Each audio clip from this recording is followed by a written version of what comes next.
Thank you, Mr. Chair, for having the opportunity to speak to Part 3 of the Legal Services Bill. The previous two speakers have focused on, I think, the review authority, which I understand is contained under Clause 86 of the bill. But I want to change the focus of the House to Clause 79 of the bill, which establishes a safeguard for those who are applying for legal services under the bill. I'm going to have to refer back to Part 1 of the bill to talk about the spirit of the bill. And, of course, the purpose of the bill states that it's to promote access to justice by establishing a system that A, provides legal services to people of insufficient means, and delivers those services in the most effective and efficient manner.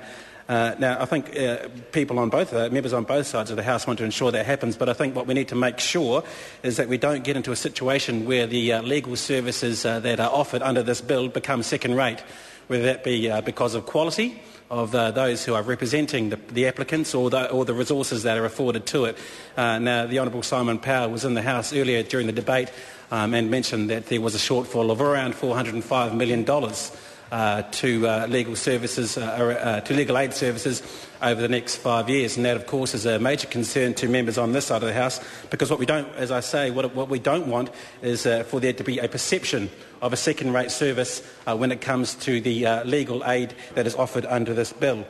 Now, of course, we are offering broad support to this bill, but Section 79 allows the Secretary to establish a performance review committee, and the main function of that committee is to investigate, to assess and advise the Secretary of any matter referred to the committee by the Secretary relating to the performance of the provider.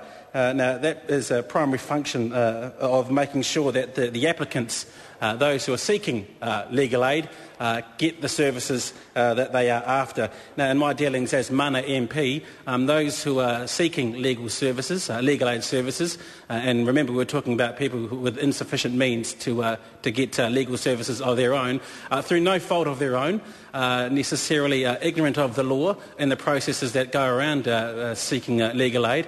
And we need to make sure that the quality and the processes that are in place when they're seeking it is top-notch. Now, in terms of going back to the performance of the review committee, as I said, some of these people who are seeking legal advice and legal aid are with insufficient means.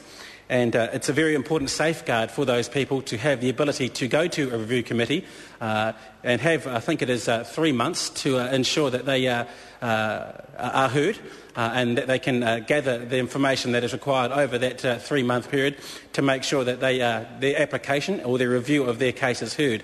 And in terms of the performance of the legal aid that is offered by the lawyers, of course, anyone who is providing legal advice under this bill must be approved by the Secretary.